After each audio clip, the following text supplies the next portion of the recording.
Hi, welcome back to Tasvika Sudha YouTube channel. ನಿಮಗೆಲ್ಲ UGC ಅಂದರೆ ಗೊತ್ತಿರುತ್ತೆ, ಕೊಲಾಬ್ರೇಷನ್ ಅಂದರೆ ಗೊತ್ತಿರುತ್ತೆ. ಅವರೆಲ್ಲ ಹೇಗೆ ಅರ್ನ್ ಮಾಡ್ತಾರೆ ಅನ್ನೋದು ಗೊತ್ತಿರಲ್ಲ. ನೀವು ಅರ್ನ್ ಮಾಡಬೇಕು. ಮತ್ತು UGC ಅಂದ್ರೇನು, ಕೊಲಾಬ್ರೇಷನ್ ಅಂದ್ರೇನು, ನಿಮ್ಮ ಪ್ರೊಫೈಲ್ನ ಹೇಗೆ ಸೆಟಪ್ ಮಾಡಿ ಇಟ್ಕೋಬೇಕು, ಯಾವ ಟೈಮಲ್ಲಿ ಅಪ್ಲೋಡ್ ಮಾಡಬೇಕು, ಮತ್ತು ಬ್ರ್ಯಾಂಡಿಗೆ ಹೇಗೆ ಅಪ್ರೋಚ್ ಮಾಡಬೇಕು, ಮತ್ತು ಅರ್ನಿಂಗ್ ಹೆಂಗೆ ಸ್ಟಾರ್ಟ್ ಆಗುತ್ತೆ, UGCನ ಯಾರೆಲ್ಲ ಮಾಡಬಹುದು, ಮತ್ತು ಸ್ಕ್ಯಾಮ್ಗಳು ಏನು ನಡೆಯುತ್ತೆ, ಇದೆಲ್ಲನೂ ಕೂಡ ವಿಡಿಯೋದಲ್ಲಿ ನಾನು ತಿಳಿಸ್ಕೊಡ್ತೀನಿ. ವಿಡಿಯೋನ ಎಲ್ಲೂ ಸ್ಕಿಪ್ ಮಾಡಬೇಡಿ, ಪೂರ್ತಿ ನೋಡಿ. ನೀವೇನಾದ್ರೂ ನನ್ನ ಚಾನೆಲ್ಗೆ ಸಬ್ಸ್ಕ್ರೈಬ್ ಮಾಡಿಲ್ಲ ಅಂದ್ರೆ ಪ್ಲೀಸ್ ಸಬ್ಸ್ಕ್ರೈಬ್ ಮಾಡಿ. ಇವಾಗ ವಿಡಿಯೋನ ಸ್ಟಾರ್ಟ್ ಮಾಡೋಣ ಬನ್ನಿ. ಇವಾಗ ಏನಾದ್ರೂ ನೀವು ಮನೆ ಕಟ್ತಿದ್ದೀರಾ ಅಂದ್ರೆ ಅದಕ್ಕೊಂದು ಪ್ಲಾನಿಂಗ್ ಬೇಕು. ಅದೇ ರೀತಿ ಇವಾಗ UGC ಅಂದ್ರೇನು, ಕೊಲಾಬ್ರೇಷನ್ ಅಂದ್ರೇನು ಫಸ್ಟ್ ತಿಳ್ಕೊಳ್ಳೋಣ. ಅದಾದ್ಮೇಲೆ ಹೇಗೆ ಅದರಿಂದ ಅರ್ನ್ ಮಾಡೋಣ, ಹೇಗೆ ಅದಕ್ಕೆ ಆ ಬ್ರ್ಯಾಂಡಿಗೆ ಅಪ್ಲಿಕೇಶನ್ ಹಾಕ್ಬೇಕು ಅಂತ ತಿಳಿಸ್ತೀನಿ. ಫಸ್ಟ್ UGC ಅಂದ್ರೆ ಫುಲ್ ಫಾರ್ಮ್ ಬಂದು ಯೂಸರ್ ಜನರೇಟೆಡ್ ಕಂಟೆಂಟ್ ಅಂತ. UGC ಮೀನ್ಸ್ ಇವಾಗ ಒಂದು ಬ್ರ್ಯಾಂಡ್ ನಿಮಗೆ ಒಂದು ಪ್ರಾಡಕ್ಟ್ ನ ಸೆಂಡ್ ಮಾಡುತ್ತೆ, ನೀವು ವಿಡಿಯೋ ಮಾಡಿ ಸೆಂಡ್ ಮಾಡ್ಬೇಕು, ಅದಕ್ಕೆ ಅಷ್ಟೇ UGC ಅಂದ್ರೆ. ಆ ಪ್ರಾಡಕ್ಟ್ ಎಲ್ಲಿಂದ ಬರುತ್ತೆ, ಹೇಗ್ ಬರುತ್ತೆ, ನೆಕ್ಸ್ಟ್ ಹೇಳ್ತಾ ಹೋಗ್ತೀನಿ. ವಿಡಿಯೋ ಮಾಡಿ ಸೆಂಡ್ ಮಾಡೋದಕ್ಕೆ ಬ್ರ್ಯಾಂಡ್ಗೆ ಫಾಲೋವರ್ಸ್ ಮುಖ್ಯನಾ ಅಂತ ಕೇಳ್ಬೋದು. ಖಂಡಿತ ಫಾಲೋವರ್ಸ್ ಮುಖ್ಯ ಆಗೋದಿಲ್ಲ. ಯಾಕಂದ್ರೆ ವಿಡಿಯೋ ಮ್ಯಾಟ್ರ್ ಆಗುತ್ತೆ, ನಿಮ್ಮ ವಾಯ್ಸ್ ಓವರ್ ಮ್ಯಾಟ್ರ್ ಆಗುತ್ತೆ, ಕಂಟೆಂಟ್ ಹೇಗ್ ಮಾಡ್ತೀರಾ ಅನ್ನೋದು ಮ್ಯಾಟ್ರ್ ಆಗುತ್ತೆ ಅಷ್ಟೇ. ಅದನ್ನ ಬಿಟ್ರೆ ಫಾಲೋವರ್ಸ್ ಖಂಡಿತ ಮ್ಯಾಟ್ರ್ ಆಗೋದಿಲ್ಲ. ನಿಮಗೆ 5K ಫಾಲೋವರ್ಸ್ ಇದ್ರು ಒಳ್ಳೊಳ್ಳೆ ಬ್ರ್ಯಾಂಡ್ ಕಡೆಯಿಂದ ನಿಮಗೆ UGC ಬರುತ್ತೆ, ಕೊಲಾಬ್ರೇಷನ್ಗಳು ಬರುತ್ತೆ. ಸೊ ಫಾಲೋವರ್ಸ್ ಬಗ್ಗೆ ವರಿ ಬೇಡ. UGC ನಲ್ಲಿ ಫಾಲೋವರ್ಸ್ ಮ್ಯಾಟ್ರ್ ಆಗಲ್ಲ, ವ್ಯೂವರ್ಸ್ ಮ್ಯಾಟ್ರ್ ಆಗಲ್ಲ. ಮ್ಯಾಟ್ರ್ ಆಗೋದು ಓನ್ಲಿ ನಿಮ್ಮ ಕಂಟೆಂಟ್ ಹೇಗಿದೆ, ವಿಡಿಯೋ ಕ್ವಾಲಿಟಿ ಹೇಗಿದೆ, ವಾಯ್ಸ್ ಓವರ್ ಹೇಗಿದೆ, ಇಷ್ಟು ಮಾತ್ರ ಮ್ಯಾಟ್ರ್ ಆಗೋದು. ಓನ್ಲಿ ನಿಮ್ಮ ವರ್ಕ್ ಮಾತ್ರ ಮ್ಯಾಟ್ರ್ ಆಗುತ್ತೆ. ವ್ಯೂವರ್ಸ್ ಆಗಲಿ ಫಾಲೋವರ್ಸ್ ಆಗಲಿ ಮ್ಯಾಟ್ರ್ ಆಗಲ್ಲ ಇದಕ್ಕೆ. ಇನ್ನು UGC ನಲ್ಲಿ ಯಾವ್ಯಾವ ತರ UGCಗಳಿದೆ ಅಂದ್ರೆ ಟೈಪ್ಸ್ ಆಫ್ UGC. ಇದ್ರಲ್ಲಿ ಬಂದು 6 ಟೈಪ್ಸ್ UGC ಇದೆ. ಯಾವ್ಯಾವ್ದು ಅಂತ ಹೇಳ್ತೀನಿ. ಫಸ್ಟ್ ಬಂದು ಫೋಟೋ UGC. ಫೋಟೋ UGC ಅಂದ್ರೆ ಇವಾಗ ಒಂದು ಬ್ರ್ಯಾಂಡ್ ನಿಮಗೆ ಒಂದು ಪ್ರಾಡಕ್ಟ್ ನ ಕಳಿಸುತ್ತೆ, ಅದ್ರದ್ದು ಫೋಟೋನ ನಮ್ಗೆ ತೆಗೆದು ಸೆಂಡ್ ಮಾಡಿ ಅಂತ ಕೇಳುತ್ತೆ. ನೀವಿವಾಗ ಆ ಫೋಟೋ ಸೆಂಡ್ ಮಾಡಬೇಕು ಅಂದ್ರೆ ನೀವು ಫಸ್ಟ್ ಒಂದು ಚೆನ್ನಾಗಿರೋ ಪ್ಲೇಸ್ ನಲ್ಲಿ ಆ ಪ್ರಾಡಕ್ಟ್ ನ ಇಟ್ಟು ಫೋಟೋ ತೆಗಿಬೇಕು. ಮತ್ತೆ ಅಸ್ಥೆಟಿಕ್ ಆಗಿರ್ಬೇಕು. ಒಂದು ಫೋಟೋ ತೆಗಿತಿದ್ದೀರಾ ಅಂದ್ರೆ ಆ ರೀತಿ ತೆಗೆದು ನೀವು ಬ್ರ್ಯಾಂಡ್ಗೆ ಸೆಂಡ್ ಮಾಡಬೇಕು. ಇದು ಫೋಟೋ UGC. ಇದಕ್ಕೂ ಕೂಡ ನಿಮ್ಗೆ ಪೇ ಮಾಡ್ತಾರೆ. ನೆಕ್ಸ್ಟ್ ಸೆಕೆಂಡ್ UGC ಬಂದು ಡೆಮೋ UGC. ಡೆಮೋ UGC ಅಂದ್ರೆ ಇವಾಗ ಒಂದು ಪ್ರಾಡಕ್ಟ್ ನ ನಿಮ್ಗೆ ಕಳ್ಸಿರ್ತಾರೆ ಅಂದ್ರೆ ಆ ಪ್ರಾಡಕ್ಟ್ ನ ಹೇಗೆ ಯೂಸ್ ಮಾಡಬೇಕು, ಯಾವ ಟೈಮಲ್ಲಿ ಯೂಸ್ ಮಾಡಬೇಕು, ಎಷ್ಟು ಅಮೌಂಟ್ ಹಾಕಿ ಯೂಸ್ ಮಾಡಬೇಕು, 1 by 1 ನೀವು ಹೇಳ್ತಾ ಹೋಗ್ಬೇಕು ಆ ವಿಡಿಯೋದಲ್ಲಿ. ಇದನ್ನ ಡೆಮೋ UGC ಅಂತಾರೆ. ಎಕ್ಸಾಂಪಲ್, ಇವಾಗ ಒಂದು ಫೇಸ್ ವಾಶ್ ಕೊಟ್ಟಿದ್ದಾರೆ ಅನ್ಕೊಳ್ಳಿ, ಅದನ್ನ ಯಾವ ಟೈಮಲ್ಲಿ ಯೂಸ್ ಮಾಡಬೇಕು, ಮಾರ್ನಿಂಗ್ ಯೂಸ್ ಮಾಡಬೇಕಾ, ನೈಟ್ ಯೂಸ್ ಮಾಡಬೇಕಾ, ಮತ್ತೆ ಎಷ್ಟು ಅಮೌಂಟ್ ಹಾಕೊಂಡು ಯೂಸ್ ಮಾಡಬೇಕು, ಮತ್ತೆ ಬೆನಿಫಿಟ್ಸ್ ಏನು, ಫೀಚರ್ಸ್ ಏನು, ಇದನ್ನೆಲ್ಲ ಹೇಳಬೇಕು ಆ ವಿಡಿಯೋದಲ್ಲಿ. ಈ ತರ ವಿಡಿಯೋ ಮಾಡಿ ನೀವು ಬ್ರ್ಯಾಂಡಿಗೆ ಸೆಂಡ್ ಮಾಡಬೇಕು. ಇದನ್ನ ಡೆಮೋ UGC ಅಂತ ಕರೀತಾರೆ. ಈ ಡೆಮೋ UGC ನಲ್ಲಿ 70% ಬ್ರ್ಯಾಂಡ್ಗಳು ನಿಮಗೆ ಸ್ಕ್ರಿಪ್ಟ್ ಆಲ್ರೆಡಿ ಕೊಟ್ಟಿರ್ತವೆ. ಇನ್ನೊಂದು 30% ಬ್ರ್ಯಾಂಡ್ಗಳು ಮಾತ್ರ ಸ್ಕ್ರಿಪ್ಟ್ ಕೊಟ್ಟಿರಲ್ಲ. ನೀವೇ ಓನಾಗಿ ಸ್ಕ್ರಿಪ್ಟ್ ಮಾಡಬೇಕು. ಸೊ ನೀವು ಕಂಟೆಂಟ್ ಏನು ಕೊಟ್ಟಿರ್ತಾರೆ ಅದನ್ನಾದ್ರೂ ಮಾಡ್ಬೋದು. ಕಂಟೆಂಟ್ ಕೊಟ್ಟಿಲ್ಲ ಅಂದ್ರೆ ನೀವೇ ಓನಾಗಿ ಮಾಡಬೇಕು. ಇದನ್ನೇ ಡೆಮೋ UGC ಅಂತ ಕರೆಯೋದು. ನೆಕ್ಸ್ಟ್ ಥರ್ಡ್ UGC ಬಂದು ಅನ್ಬಾಕ್ಸಿಂಗ್ UGC. ಅನ್ಬಾಕ್ಸಿಂಗ್ UGC ಅಂದ್ರೆ ಇವಾಗ ಆ ಪ್ಯಾಕೇಜಿಂಗ್ ಹೇಗಿದೆ, ಅದು ಪ್ರಾಡಕ್ಟ್ ಹೇಗಿದೆ ಅದನ್ನ ತೋರಿಸೋದಷ್ಟೇ. ಇವಾಗ ಫಾರ್ ಎಕ್ಸಾಂಪಲ್, ಬ್ರ್ಯಾಂಡ್ ನಿಮಗೆ ಒಂದು ಪ್ರಾಡಕ್ಟ್ ನ ಕಳಿಸಿದ್ದಾರೆ ಅಂದ್ರೆ ಆ ಪ್ರಾಡಕ್ಟ್ ನೋಡಿ ನಿಮಗೆ ಎಷ್ಟು ಎಕ್ಸೈಟ್ಮೆಂಟ್ ಆಯ್ತು, ಮತ್ತೆ ಆ ಪ್ರಾಡಕ್ಟ್ ಪ್ಯಾಕೇಜಿಂಗ್ ಹೇಗಿದೆ ಅಂತ ತೋರಿಸೋದೆ ಅನ್ಬಾಕ್ಸಿಂಗ್ UGC. ನೀವು ವಿಡಿಯೋದಲ್ಲಿ ತೋರಿಸೋ ಎಕ್ಸೈಟ್ಮೆಂಟ್ ಇಂದ ನಿಮ್ಮ ವ್ಯೂವರ್ಸ್ ಕೂಡ ಎಕ್ಸೈಟ್ ಆಗಿ ಆ ಪ್ರಾಡಕ್ಟ್ ನ ಪರ್ಚೇಸ್ ಮಾಡ್ತಾರೆ. ಸೊ ಇದನ್ನ ಅನ್ಬಾಕ್ಸಿಂಗ್ UGC ಅಂತ ಹೇಳ್ತೀವಿ. ಇನ್ನ ಫೋರ್ತ್ ಟೈಪ್ ಆಫ್ UGC ಅಂದ್ರೆ ರಿವ್ಯೂ UGC. ರಿವ್ಯೂ UGC ನಲ್ಲಿ ನಿಮ್ಗೊಂದು ಪ್ರಾಡಕ್ಟ್ ಸೆಂಡ್ ಮಾಡಿದ್ದಾರೆ ಅಂದ್ರೆ ಆ ಪ್ರಾಡಕ್ಟ್ ಇಂದ ಎಷ್ಟು ಹೆಲ್ಪ್ ಆಗಿದೆ ಅನ್ನೋದನ್ನ ತೋರಿಸ್ಬೇಕು. ಬ್ರ್ಯಾಂಡ್ ಅವರು ಇದಕ್ಕೆ ಆಲ್ರೆಡಿ ಕಂಟೆಂಟ್ ನ ನಿಮ್ಗೆ ಕೊಟ್ಟಿರ್ತಾರೆ, ಯಾವ ತರ ನೀವು ರಿವ್ಯೂ ಕೊಡ್ಬೇಕು ಅಂತ. ಸೊ ಇವಾಗ ಒಂದು ಪ್ರಾಡಕ್ಟ್ ಲಿಪ್ಸ್ಟಿಕ್ ಆಗಿರ್ಬೋದು ಅನ್ಕೊಳ್ಳಿ. ಲಿಪ್ಸ್ಟಿಕ್ ಲಾಂಗ್ ಲಾಸ್ಟಿಂಗ್ ಆಗಿದೆಯಾ ಅಥವಾ ಚೆನ್ನಾಗಿದೆಯಾ ಕಲರು, ಇದನ್ನ ನೀವು ರಿವ್ಯೂ ಕೊಡಬೇಕು ಯೂಸ್ ಮಾಡಿ. ಪ್ರಾಡಕ್ಟ್ ನ ಯೂಸ್ ಮಾಡಿ ನೀವು ರಿವ್ಯೂ ಕೊಡ್ತಿರಲ್ಲ, ಅದನ್ನೇ ರಿವ್ಯೂ UGC ಅಂತ ಹೇಳೋದು. Next 5th type of UGC ಯಾವುದು ಅಂದ್ರೆ ಬಿಫೋರ್ ಅಂಡ್ ಆಫ್ಟರ್ UGC. ಇವಾಗ ಒಂದು ಬ್ರ್ಯಾಂಡ್ ನಿಮ್ಗೆ ಫೇಸ್ ಕ್ರೀಮ್ ಕಳಿಸಿದೆ ಅನ್ಕೊಳ್ಳಿ. ನಿಮ್ದು ಫೇಸು ಆ ಕ್ರೀಮ್ ಹಾಕೋದಕ್ಕೆ ಮುಂಚೆ ಹೇಗಿತ್ತು, ಹಾಕಿದ ಮೇಲೆ ಹೇಗಿದೆ, ಇದನ್ನ ನೀವು ವಿಡಿಯೋ ಮಾಡಿ ಸೆಂಡ್ ಮಾಡಬೇಕು. ಸೊ ಫಾರ್ ಎಕ್ಸಾಂಪಲ್ ಒಂದು ಕ್ರೀಮ್ ಕೊಟ್ಟಿದ್ದಾರೆ ಅಂದ್ರೆ ಫಸ್ಟ್ ನೀವು ಕ್ರೀಮ್ ಹಾಕೋದು ಮುಂಚೆ ಒಂದು ವಿಡಿಯೋ ಮಾಡಿ ತಗೊಬೇಕು ಫೇಸ್ದು. ಆ ಕ್ರೀಮ್ ಹಾಕಿದ್ಮೇಲೆ ಎಷ್ಟು ಗ್ಲೋ ಬಂದಿದೆ ಆ ಕ್ರೀಮ್ ಹಾಕಿರೋದ್ರಿಂದ ಅಂತ ಆ ಫೇಸ್ ನ ತೋರಿಸ್ಬೇಕು. ಇದನ್ನ ವಿಡಿಯೋ ಮಾಡಿ ಬ್ರ್ಯಾಂಡ್ಗೆ ಸೆಂಡ್ ಮಾಡಬೇಕು. ಇದನ್ನ ಬಿಫೋರ್ ಅಂಡ್ ಆಫ್ಟರ್ UGC ಅಂತ ಕರೀತಾರೆ. ಇನ್ನು ಲಾಸ್ಟ್ ಟೈಪ್ ಆಫ್ UGC ಯಾವುದು ಅಂದ್ರೆ day in the life UGC. ಅಂದ್ರೆ ಇವಾಗ ಒಂದ್ ಡೇ ಅಲ್ಲಿ ನೀವು ಎಷ್ಟು ಸ್ಪೆಂಡ್ ಮಾಡಿದ್ರಿ, ಒಂದು ಔಟಿಂಗ್ ಹೋಗಿದ್ದೀರಾ ಅಂದ್ರೆ, ಅಥವಾ ಮಾರ್ನಿಂಗ್ ಇಂದ ಈವ್ನಿಂಗ್ ವರ್ಗು ನಿಮ್ಮ ಡೇ ಹೇಗಿರುತ್ತೆ ಅಂದ್ರೆ ನಿಮ್ ಫುಡ್ ಆಗಿರ್ಬೋದು, ನಿಮ್ಮ ದಿನಚರಿ ಆಗಿರ್ಬೋದು, ನಿಮ್ಮ ಲೈಫ್ ಸ್ಟೈಲ್ ಆಗಿರ್ಬೋದು, ದಿನಚರಿ ಹೇಗಿರುತ್ತೆ ಅಂತ ವಿಡಿಯೋ ಮಾಡಿ ಹಾಕೋದ್ರಿಂದ ನಿಮ್ಗೆ ಬೇಗ ಲೈಕ್ ಆಗ್ತಾರೆ, ವ್ಯೂವರ್ಸ್ ಫಾಲೋ ಮಾಡ್ತಾರೆ ಬೇಗ. ಇದರಿಂದ ನಿಮ್ ಇನ್ಸ್ಟಾಗ್ರಾಮು ಬೇಗ ಬೂಸ್ಟ್ ಆಗುತ್ತೆ. ಸೊ ಇದು ಒಂದು ಒಳ್ಳೆ UGCನೇ. ಈ 6 ತರ UGCಗಳು ರಿಯಲ್ ಆಗಿರುತ್ತೆ. ಮತ್ತೆ ಇನ್ಫ್ಲೂಯೆನ್ಸರ್ ಏನಿರ್ತಾರೆ ಅವ್ರ ಫಾಲೋವರ್ಸ್ಗೆ ಕರೆಕ್ಟ್ ಆಗಿರೋಂತಹ ಇನ್ಫಾರ್ಮೇಶನ್ ಆಗ್ಬೋದು, ಹೆಲ್ಪ್ ಆಗುವಂತ ಪ್ರಾಡಕ್ಟ್ಗಳನ್ನೇ ರಿವ್ಯೂ ಮಾಡಿ ತೋರಿಸ್ತಿರ್ತಾರೆ. ಸೊ ಇದನ್ನ 90% ನೀವು ಅಗ್ರಿ ಮಾಡ್ಬೋದು. ಇದು ಗ್ಯಾರಂಟಿ ಕೂಡ ಇರುತ್ತೆ. ಸೊ ಈ 6 ತರ UGCಗೂ ಫಾಲೋವರ್ಸ್ ಕೂಡ ಬೇಕಾಗಿಲ್ಲ, ಮತ್ತೆ ವ್ಯೂಸ್ ಕೂಡ ಮ್ಯಾಟ್ರ್ ಆಗೋದಿಲ್ಲ. ಮತ್ತೆ ಇದನ್ನ ಯಾರೆಲ್ಲ ಮಾಡ್ಬೋದು UGCನ ಅಂದ್ರೆ ಸ್ಟೂಡೆಂಟ್ಗಳು ಮಾಡಬಹುದು, ಹೌಸ್ ವೈಫ್ಗಳು ಮಾಡಬಹುದು, ಮತ್ತೆ ಬಿಗಿನರ್ಸ್ ಇವಾಗ ಕಂಟೆಂಟ್ ಕ್ರಿಯೇಷನ್ ಮಾಡಿರ್ತಾರೆ ಅಂಥವ್ರು ಕೂಡ ಇದನ್ನ ಮಾಡಬಹುದು. ಮತ್ತೆ ಅಮೌಂಟ್ ನ ಅರ್ನಿಂಗ್ ಮಾಡಬೇಕು ಇನ್ಸ್ಟಾದಲ್ಲಿ, ಯೂಟ್ಯೂಬ್ ಅಲ್ಲಿ ಅನ್ನೋರು ಕೂಡ UGCನಲ್ಲಿ ಆರಾಮಾಗಿ ಅರ್ನಿಂಗ್ ಮಾಡಬಹುದು. ಕೊಲಾಬ್ರೇಷನ್ ಅಂದ್ರೆ ಒಟ್ಟಾಗಿ ವರ್ಕ್ ಮಾಡಬೇಕು, ಒಂದು ಕಾಮನ್ ಗೋಲ್ ನ ಅಚೀವ್ ಮಾಡೋದಿಕ್ಕೆ. ಅದು ಬ್ರ್ಯಾಂಡ್ ಯಾವುದೇ ಗೋಲ್ ಆಗಿರಬಹುದು, ಅದಕ್ಕೆ ಜೊತೆನಲ್ಲಿ ಸೇರಿ ವರ್ಕ್ ಮಾಡೋದನ್ನ ಕೊಲಾಬ್ರೇಷನ್ ಅಂತ ಕರೀತಾರೆ. ಇವಾಗ ಒಂದು ಬ್ರ್ಯಾಂಡ್ ನಿಮ್ಗೆ ಪ್ರಾಡಕ್ಟ್ ನ ಕಳಿಸ್ತಾರೆ ಅಂದ್ರೆ ನೀವು ವಿಡಿಯೋ ಮಾಡಿ ನಿಮ್ಮ ಐಡಿನಲ್ಲೂ ಕೂಡ ಹಾಕೋಬೇಕು, ಮತ್ತೆ ಬ್ರ್ಯಾಂಡ್ ಐಡಿನಲ್ಲೂ ನೀವು ಟ್ಯಾಗ್ ಮಾಡಬೇಕು. ಇದನ್ನ ಕೊಲಾಬ್ರೇಷನ್ ಅಂತಾರೆ. ಈ ಕೊಲಾಬ್ರೇಷನ್ ನಿಂದ ನಿಮ್ ವ್ಯೂವರ್ಸ್ ಜಾಸ್ತಿ ಆಗ್ತಾರೆ, ಮತ್ತೆ ಆ ಬ್ರ್ಯಾಂಡ್ ವ್ಯೂವರ್ಸ್ ಕೂಡ ಜಾಸ್ತಿ ಆಗ್ತಾರೆ. ಇಲ್ಲಿ ಫಾಲೋವರ್ಸ್ ಗೈನ್ ಆಗ್ತಾರೆ. ಸೊ ಈ ಕೊಲಾಬ್ರೇಷನ್ ಮಾಡೋದ್ರಿಂದ ವಿಸಿಬಿಲಿಟಿ ಅನ್ನೋದು ಜಾಸ್ತಿ ಆಗುತ್ತೆ. ಈ ಕೊಲಾಬ್ರೇಷನ್ ಅಲ್ಲಿ 4 ಟೈಪ್ಸ್ ಆಫ್ ಕೊಲಾಬ್ರೇಷನ್ ಇದೆ. ಫಸ್ಟ್ ಬಂದು ಬಾಟರ್ ಕೊಲಾಬ್ರೇಷನ್. ಇದು ಬಿಗಿನರ್ಸ್ ಗೆ ಸಿಗುತ್ತೆ, ಯಾಕಂದ್ರೆ ಇಲ್ಲಿ ಅವರು ಪೇ ಮಾಡೋದಿಲ್ಲ ಮನಿನ, ನಿಮ್ಗೆ ಜಸ್ಟ್ ಪ್ರಾಡಕ್ಟ್ ನ ಫ್ರೀ ಆಗಿ ಕೊಡ್ತಾರೆ. ಸೊ ಅದೇನಾಗಿರ್ಬೋದು ಅಂದ್ರೆ ಮೇಕಪ್ ಐಟಮ್ ಆಗಿರಬಹುದು, ಸ್ಕಿನ್ ಕೇರ್ ಗಳಾಗಿರಬಹುದು, ಅಥವಾ ಸರ್ವಿಸ್ ಗಳಾಗಿರಬಹುದು, ಅಥವಾ ಫುಡ್ ಆಗಿರಬಹುದು, ಅಥವಾ ಕೆಫೆಗಳಲ್ಲಿ ಸರ್ವಿಸ್ ಗಳಾಗಿರಬಹುದು, ಅಥವಾ ಡ್ರೆಸ್ ಗಳಾಗಿರ್ಬಹುದು, ಅಂದ್ರೆ ಕ್ಲಾಥಸ್ ಗಳು. ಇಷ್ಟರಲ್ಲಿ ನಿಮ್ಗೆ ಯಾವುದೇ ಸಿಗಬಹುದು, ಇದೆಲ್ಲ ಫ್ರೀ ಆಗಿ ಸಿಗುತ್ತೆ, ಬಟ್ ಅವರು ನಿಮ್ಗೆ ಪೇ ಮಾಡೋದಿಲ್ಲ. ಇದನ್ನ ಬಾಟರ್ ಕೊಲಾಬ್ರೇಷನ್ ಅಂತ ಕರೀತಾರೆ. ಇವಾಗ ಫಾರ್ ಎಕ್ಸಾಂಪಲ್ ನೀವು ಒಂದು ಕೆಫೆಗೆ ಹೋದ್ರಿ ಅಥವಾ ಹೋಟೆಲ್ಗೆ ಹೋದ್ರಿ ಅನ್ಕೊಳ್ಳಿ, ಅಲ್ಲೆಲ್ಲ ಫುಡ್ ಫ್ರೀ ಆಗಿ ಸಿಗುತ್ತೆ. ಅದನ್ನ ತಿಂದು ನೀವು ಎಷ್ಟು ಚೆನ್ನಾಗಿದೆ ಅಂತ ಹೇಳ್ಬೇಕು. ಇದಕ್ಕೆ ನಿಮಗೆ ಅವರು ಪೇ ಮಾಡೋದಿಲ್ಲ, ಬಟ್ ಅಲ್ಲಿ ಸ್ಟೇ ಆಗೋದಿಕ್ಕೂ ಕೂಡ ಫ್ರೀ ಆಗಿ ಕೊಡ್ತಾರೆ, ಫುಡ್ ಕೂಡ ಫ್ರೀ ಆಗಿ ಸಿಗುತ್ತೆ.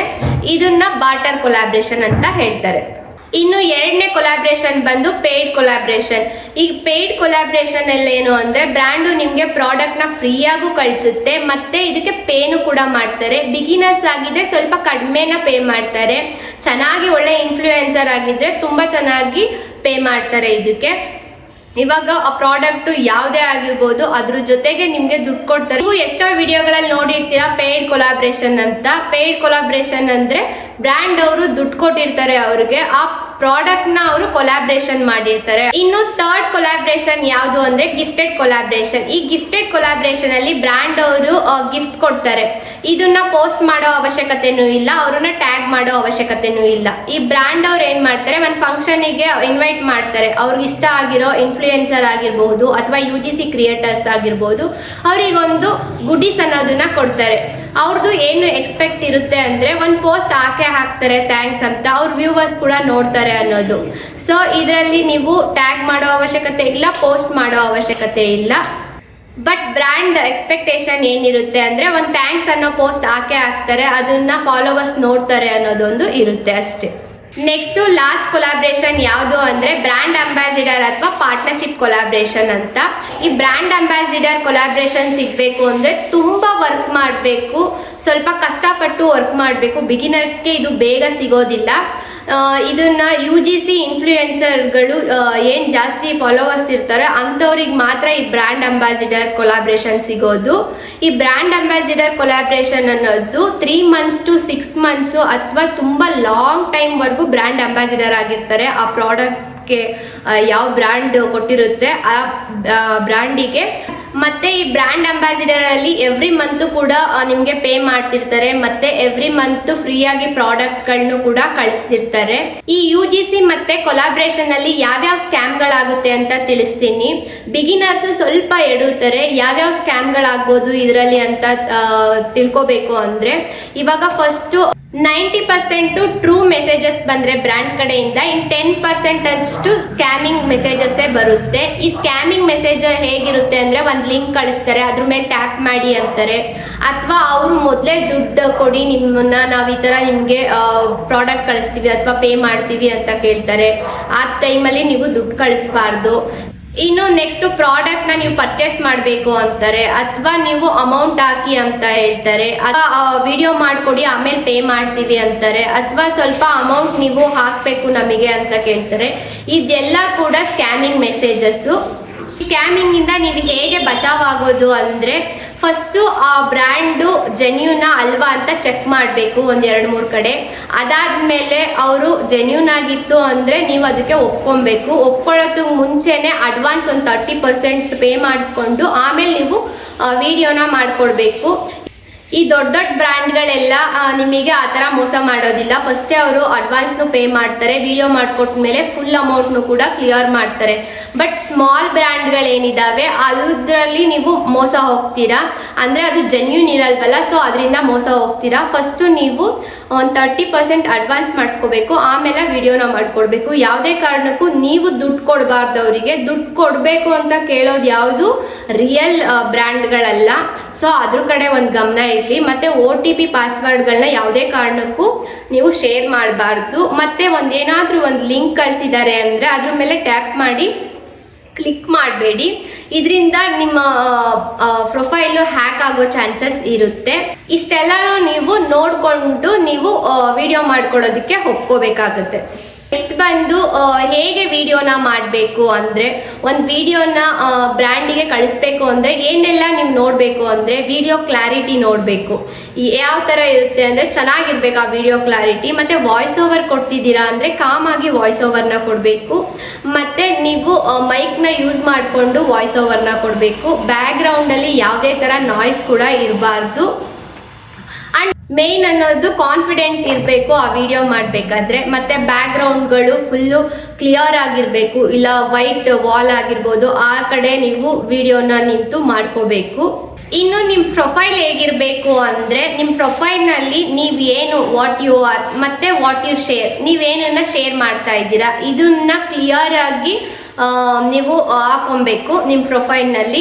ನಿಮ್ದು ಯಾವುದಾದ್ರೂ ಯೂಟ್ಯೂಬ್ ಲಿಂಕ್ ಆಗಿರ್ಬೋದು, ಶಾಪ್ ಲಿಂಕ್ ಆಗಿರಬಹುದು, ಶಾಪಿಂಗ್ ಆ್ಯಪ್ಸ್ ಇರುತ್ತಲ್ಲ ಆ ಲಿಂಕ್ ಆಗಿರ್ಬೋದು, ವೆಬ್ಸೈಟ್ಗಳಾಗಿರ್ಬೋದು, ಅದರದ್ದು ಯಾವುದಾದ್ರೂ ಒಂದು ಲಿಂಕನ್ನು ನಿಮ್ಮ ಇನ್ಸ್ಟಾಗ್ರಾಮಲ್ಲಿ ಹಾಕೊಳ್ಳಿ. ಇನ್ನು ನೆಕ್ಸ್ಟ್ ಬಂದು ಅಂದರೆ ನಿಮ್ಮ ಇನ್ಸ್ಟಾಗ್ರಾಮಲ್ಲಿ ಅದನ್ನ ಲಿಂಕ್ನ ಆ್ಯಡ್ ಮಾಡ್ಕೊಳ್ಳಿ. ನಿಮ್ಮ ವಿಡಿಯೋಸ್ಗಳು ಯಾವ ರೀತಿ ಅಪ್ಲೋಡ್ ಮಾಡಬೇಕು ಅಂದರೆ, ರೆಗ್ಯುಲರ್ ಆಗಿ ಅಪ್ಲೋಡ್ ಮಾಡಬೇಕು. ವೀಕ್ಲಿ 3 to 4 ಟೈಮ್ಸ್ ಅಪ್ಲೋಡ್ ಮಾಡಬೇಕು. ಮತ್ತು ವಿಡಿಯೋ ಏನು ಮಾಡ್ತಿದ್ದೀರಾ ಅದು ಕ್ಲಾರಿಟಿ ಚೆನ್ನಾಗಿರಬೇಕು, ವಾಯ್ಸ್ ಓವರ್ ಚೆನ್ನಾಗಿರಬೇಕು, ಆ ಥರ ಅಪ್ಲೋಡ್ ಮಾಡಿ. ಒಂದು 10 ವಿಡಿಯೋಸ್ನ ಮಾಡಿ ಹಾಕಬೇಕು UGC ಕ್ರಿಯೇಟರ್ ಆಗಬೇಕು ಅಂದರೆ. ಮತ್ತೆ ವಿಡಿಯೋದಲ್ಲಿ ಲೈಟಿಂಗ್ ಚೆನ್ನಾಗಿರಬೇಕು. ಒಂದು 10 ಥರ ಪ್ರಾಡಕ್ಟ್ ಮೇಲೆ ನೀವು ವಿಡಿಯೋಸ್ನ ಮಾಡಿ ಅಪ್ಲೋಡ್ ಮಾಡಬೇಕು. ಕನ್ಸಿಸ್ಟೆನ್ಸಿ ಮೇಂಟೈನ್ ಮಾಡೋದು ತುಂಬಾ ಇಂಪಾರ್ಟೆಂಟು. ಯಾಕಂದರೆ ಆ್ಯಕ್ಟಿವ್ ಪ್ರೊಫೈಲ್ನ ಮಾತ್ರ ಫಾಲೋವರ್ಸು ಜಾಸ್ತಿ ನೋಡೋ ಅಂಥದ್ದು. ಸೊ ಯಾವಾಗಲೂ ಅಷ್ಟೇ ಕನ್ಸಿಸ್ಟೆನ್ಸಿನ ಮೇಂಟೈನ್ ಮಾಡಿ. ವಾರದಲ್ಲಿ 3 ರಿಂದ 4 ಬಾರಿ ನೀವು ವಿಡಿಯೋಸ್ನ ಹಾಕಿ, ಬಿಗಿನರ್ಸ್ ಆಗಿದ್ದರೆ. ಇಂದಲ್ಲಿ ಯಾವುದು ಬೆಸ್ಟ್ ಟೈಮು, ಯಾವ್ಯಾವ ಟೈಮಲ್ಲಿ ನೀವು ವಿಡಿಯೋಸ್ನ ಅಪ್ಲೋಡ್ ಮಾಡಬೇಕು ಅಂದರೆ, ಮಾರ್ನಿಂಗು 8 o'clock to 9:30ವರೆಗೂ ನೀವು ವಿಡಿಯೋಸ್ನ ಹಾಕ್ಬೋದು. ಈ ಟೈಮಲ್ಲಿ ಕಾಲೇಜ್ ಅವರು, ವರ್ಕ್ ಮಾಡೋರು ಎಲ್ಲರೂ ಕೂಡ ಸ್ಕ್ರೋಲ್ ಮಾಡಿ ನಿಮ್ಮ ವಿಡಿಯೋನ ನೋಡೋ ಚಾನ್ಸಸ್ ಇರುತ್ತೆ. ಅದಾದಮೇಲೆ ಮಿಡ್ ಡೇ ಅಂದರೆ 12 o'clock ಇಂದ 1:30ವರೆಗೂ ಈ ಟೈಮಲ್ಲಿ ಬ್ರೇಕಿಂಗ್ ಟೈಮ್ ಇರುತ್ತೆ, ಅಥವಾ ಲಂಚ್ ಟೈಮ್ ಆಗಿರುತ್ತೆ. ಈ ಟೈಮಲ್ಲೂ ನಿಮ್ಮ ವಿಡಿಯೋಗೆ ವ್ಯೂಸ್ ಜಾಸ್ತಿ ಆಗುತ್ತೆ. ಸೊ ಈ ಟೈಮಲ್ಲಿ ಕೂಡ ನೀವು ಅಪ್ಲೋಡ್ ಮಾಡಬಹುದು. ಇನ್ನು ಈವ್ನಿಂಗ್ ಬಂದು 6 o'clock to 8 o'clockವರೆಗೂ ನೀವು ಆ ಟೈಮಲ್ಲಿ ಕೂಡ ಅಪ್ಲೋಡ್ ಮಾಡ್ಬೋದು. ಇದರಲ್ಲೂ ಕೂಡ ನಿಮ್ದು ವ್ಯೂಸ್ ಜಾಸ್ತಿ ಆಗುತ್ತೆ. ವೀಕೆಂಡ್ಸ್ ಅಲ್ಲಿ ಆದರೆ ಸ್ಯಾಟರ್ಡೆ ಸಂಡೇ ಏನಿದೆ ಆ ಟೈಮಲ್ಲಿ 10 o'clock to 12 PM ವರ್ಗು ಈ ಟೈಮಲ್ಲಿ ಹಾಕಿದ್ರೆ ನಿಮ್ದು ಮ್ಯಾಕ್ಸಿಮಮ್ ಹೈ ರೀಚ್ ಆಗುತ್ತೆ. ವ್ಯೂಸ್. ಸೊ ಈ ಟೈಮಲ್ಲಿ ಕೂಡ ಅಪ್ಲೋಡ್ ಮಾಡ್ಬೋದು. ನೀವು ವಿಡಿಯೋನ ಮಾಡಿದ್ರೆ ಒಂದು 10 to 20 seconds ಒಳಗಡೆ ಮಾಡಿ. ಇದನ್ನ ವ್ಯೂವರ್ಸ್ ನೀಟಾಗಿ ನೋಡ್ತಾರೆ. ಜಾಸ್ತಿ ಟೈಮ್ ಆಯ್ತು ಅಂದ್ರೆ ಅದನ್ನ ಸ್ಕಿಪ್ ಮಾಡೋ ಚಾನ್ಸಸ್ ಇರುತ್ತೆ. ವಿಡಿಯೋದಲ್ಲಿ ಕ್ಲಾರಿಟಿ ಚೆನ್ನಾಗಿರ್ಲಿ, ವಾಯ್ಸ್ ಓವರ್ ಚೆನ್ನಾಗಿರ್ಲಿ. ಸೊ ಅದನ್ನ ಮಾತ್ರ ಮರಿಬಾರ್ದು. ಲೈಟಿಂಗ್ಸ್ ಕೂಡ ತುಂಬಾ ಚೆನ್ನಾಗಿರ್ಬೇಕು. ಅದಾದ್ಮೇಲೆ ನೆಕ್ಸ್ಟ್ ಬಂದು ನಿಮಗೆ ಯಾವ್ಯಾವ ವಿಡಿಯೋ ಮಾಡಿ ಹಾಕ್ತೀರಾ ನಿಮ್ಮ ಇನ್ಸ್ಟಾಗ್ರಾಮ್ ಅಲ್ಲಿ ಪ್ರೊಫೈಲ್ನಲ್ಲಿ, ಆ ವಿಡಿಯೋಗೆ ನೀವು ಹ್ಯಾಶ್ಟ್ಯಾಗ್ಗಳು ಬರುತ್ತಲ್ಲ, ಆ ಹ್ಯಾಶ್ಟ್ಯಾಗ್ಗಳನ್ನ ಹಾಕಬೇಕು. ಇದರಿಂದ ಬೇಗ ರೀಚ್ ಆಗುತ್ತೆ. ಮತ್ತೆ ಆ ಬ್ರ್ಯಾಂಡ್ಗೂ ಕೂಡ ನೀವು ಸೆಂಡ್ ಮಾಡ್ಬೋದು ಈ ತರ ನೀವು ವಿಡಿಯೋ ಮಾಡಿರೋದನ್ನ. ಇನ್ನು ನೀವು ಬ್ರ್ಯಾಂಡ್ಗೆ ಹೇಗೆ ಅಪ್ರೋಚ್ ಮಾಡ್ಬೋದು, ಯಾವ್ಯಾವ ಬ್ರ್ಯಾಂಡ್ ನಿಮಗೆ ಗೊತ್ತಾಗಬೇಕು ಅಂದ್ರೆ ನನಗೆ DM ಮಾಡಿ ಇನ್ಸ್ಟಾಗ್ರಾಮ್ ಅಲ್ಲಿ. ನಾನು ಆ ಮೆಸೇಜಸ್ಗೆ ಅಪ್ಲಿಕೇಶನ್ ಲಿಂಕ್ನು ಸೆಂಡ್ ಮಾಡ್ತೀನಿ. ಹೇಗೆ ಅಪ್ರೋಚ್ ಮಾಡೋದು ಅಂತಾನು ಕೂಡ ತಿಳಿಸ್ತೀನಿ. UGC ಕ್ರಿಯೇಟರ್ಸ್ ಮತ್ತೆ ಕೊಲಾಬ್ರೇಷನ್ ಮಾಡೋದ್ರಿಂದ ತುಂಬಾ ಅಮೌಂಟ್ ನ ಅರ್ನಿಂಗ್ ಮಾಡಬಹುದು. ನೀವು ಸ್ಮಾಲ್ ಇಂದಾನೆ ಸ್ಟಾರ್ಟ್ ಮಾಡಿ ಕಡಿಮೆ ವಿಡಿಯೋಗಳನ್ನ ಹಾಕಿ ಇವತ್ತಿಂದಾನೆ ಒಂದೊಂದು ವಿಡಿಯೋನೇ ನೀವು ಅಪ್ಲೋಡ್ ಮಾಡ್ತಾ ಹೋಗ್ಬೇಕು. ಒಂದೇ ಸಲ ಯಾವುದೇ ಕಾರಣಕ್ಕೂ ಬ್ರ್ಯಾಂಡ್ ಅಂಬಾಸಿಡರ್ ಆಗೋಕ್ಕಾಗೋದಿಲ್ಲ. ಸೊ ನೀವು ಫಸ್ಟ್ ಬಿಗಿನರ್ ಆಗಿರೋದ್ರಿಂದ ವಿಡಿಯೋನ ಅಪ್ಲೋಡ್ ಮಾಡ್ತಾ ಹೋದ್ರೆ ನಿಮಗೇನೆ ಕೊಲಾಬ್ರೇಷನ್ಗಳು ಸಿಗುತ್ತೆ, UGCಗಳು ಸಿಗುತ್ತೆ. ಸೊ ಇವಾಗಿಂದಾನೇ ನೀವು ವಿಡಿಯೋಸ್ನ ಅಪ್ಲೋಡ್ ಮಾಡೋದಕ್ಕೆ ಸ್ಟಾರ್ಟ್ ಮಾಡಿ. ನಾನು ಹೇಳಿರೋ ಎಲ್ಲದನ್ನು ತಲೆಗೆ ಹಾಕೊಳ್ಳಿ, ಏನೇನು ಹೇಳಿದ್ದೀನಿ ಅದನ್ನೆಲ್ಲನೂ. ಈ ವಿಡಿಯೋ ನಿಮಗೆ ಇಷ್ಟ ಆಗಿದ್ರೆ ಪ್ಲೀಸ್ ಒಂದು ಲೈಕ್ ಮಾಡಿ, ಶೇರ್ ಮಾಡಿ. ಈ ವಿಡಿಯೋ ಇಷ್ಟ ಆಗಿತ್ತಂದ್ರೆ ನನ್ನ ಚಾನೆಲ್ಗೆ ಸಬ್ಸ್ಕ್ರೈಬ್ ಮಾಡಿ. ಯಾರಿಗೆಲ್ಲ UGCನಲ್ಲಿ ಇಂಟ್ರೆಸ್ಟ್ ಇದೆ ಅಂಥವರಿಗೆ ಈ ವಿಡಿಯೋನ ಶೇರ್ ಮಾಡಿ. Thanks for watching.